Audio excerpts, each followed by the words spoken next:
all came together very quickly. Yep. So Greggo showed up yesterday at the remote, and at 3 o'clock, we went live with Mike and Greg reunited after all these years. And 15 years since they've done a show together. 15 years. So what were your expectations? What was your thought process going into this? What did you think was going to happen, and what did you want to happen? Well, I wanted it to be good, which it was. Expectations, I don't know. I was ready for just about anything. Concerns? I don't know. I was concerned about what kind of connection we would be able to forge, like not having done this for a long time, and all of a sudden, after all these years, after all this time, after all that went down, here we are doing it again. It was a little bit of a dicey proposition for me, but at the same time, I was pretty confident. I thought he would come in there and act right, which he did. And the other thing was, it was to our advantage, I think, that he and I had one interaction in the not too distant past where we were in the same place at the same time together. And that didn't go poorly either. And, you know, if you want a third thing, the third thing is that, and I know people aren't going to believe this, but the reality is that with me, a little time will fix just about anything. I mean, I may get butthurt, I may stay butthurt for a while, and it may be very, very angry, and it may be very, very contentious for a while. I may cut you off. I may not want to talk to you again.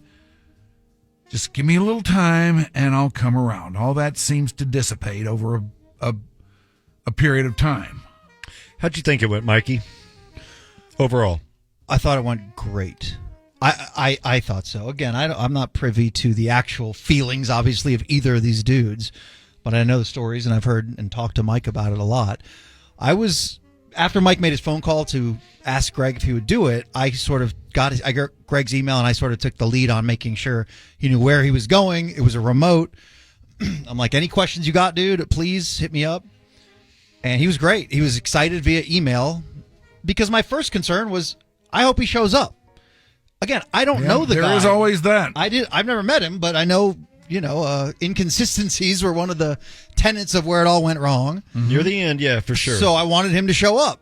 My biggest concern was that, A, he wouldn't show up, and we are suddenly promoting the hell out of this. We have nothing planned, and we have, 4 hours of disappointed people popping into the Diamond Factory. So, that was on a producer side. He did call me about an hour before the show, and he was pretty frantically struggling with directions on how to get there. It's a little bit of a tricky spot to find. Yeah, he couldn't figure out his GPS situation. I think it either crapped out on him or he couldn't figure it out, and Mikey was having to direct him over the phone, pretty I had much a map. Exit by exit, to tell him how to get there. And Greggo was he was frustrated with it. He was having a difficult time, and you could hear his stress level going up as to having difficulty navigating this area, which a lot of people do if you don't spend much time up here. It can be pretty intimidating. So I was less the emotional, personal side that Mike, were facing, and you were too, Danny. I was just more the nuts and bolts, making sure this thing happens. You were taking care of the mechanics of the whole thing. Yeah, exactly. So I think it was 5 out of 5 dumplings, man. I thought it was awesome. Yeah. Yeah. Well, how about you?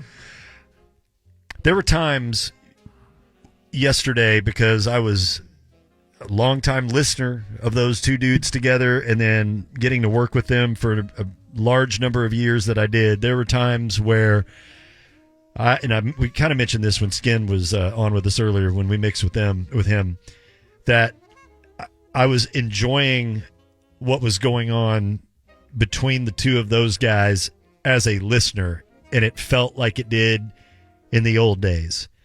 And then seeing them interact with one another and seeing Mike leaning kind of over and the way he would just look at Greggo and Greggo would tell a story or be funny, because he's hilarious. That's never been up for debate. He's a funny guy. and would just do one of the classic Greggoisms or say something that only Greggo can say in that way that only Greggo can say it. And just the look on Mike's face, that smirk and that pause, and then that kind of that quiet chuckle of, that's the hammer. Mm-hmm. I saw joy on Mike's face a number of times yesterday, and I couldn't help but think that Mike might have been taken back to the good times that they had together and feel like he may have felt in 2003 or 1997. And just it seemed like, I don't know if it was healing, but it was just nice to experience that again after so many years and so much, tension, so much rancor and ill will, all that stuff. It was just so wonderful. And there were a couple of moments where I'd kicked Mikey under the table and was like, this is it. This is what made him great. This is classic Hardline. This is it. And then a couple of instances which we'll play in the audio segment coming up after this one. But I thought it was wonderful. I thought that we did more than just what a lot of people thought, or some people thought was purely a radio stunt. Let's dig up the hammer and throw him on the air just to mess with somebody else's good time or to grab ratings. Man, it went so further deeper under the surface than just that. That was real. Well, that was really good stuff and connecting. I will tell you one other thing. I think your presence there, because you were there for a lot of that, and I think your presence there yesterday made a huge, huge difference as far as kind of getting in the middle of it, getting us from one place to the next, and I don't know, keeping the thing on course, moving it along. I thought your presence was invaluable. I was just honored to be a part of that, man. I appreciate you saying that. I had a great time kind of hopefully steering things in a direction that might have encouraged you guys to talk about things more than just the hurt stuff. Yeah. But to dig a little deeper and maybe look introspectively as why it hurt. Yeah. And consider the other person is not somebody that hurt you, but maybe is a human being that had some really difficult times and just maybe did the best they could, no matter how crappy it felt at the time. And on Greggo's side too, how did that feel for him to be just ignored and shunned by you for so many years? And I don't know. I thought those were important things to talk about. As long as we're here, let's discuss some of the emotional stuff and unpack some of that stuff. It's been long enough. Yeah. And I really found great enjoyment and peace knowing that you guys. Look, I just felt like there was a lot of love in that room yesterday. Maybe it wasn't said, but it was definitely felt that it wasn't just about a show. Yeah. It wasn't just about you guys doing the hardline and being the hammer and Rhynes. You spend enough time with somebody like that and get to know somebody to that level, there's genuine connection, care, and love and empathy for that other person. I know that you feel that for him. Yeah. And I felt like it really showed yesterday. And I know damn sure that Greggo just adores you and loves you to death, regardless of how things went down, regardless of how you reacted to the whole situation, regardless of how he created almost, if not all of that situation.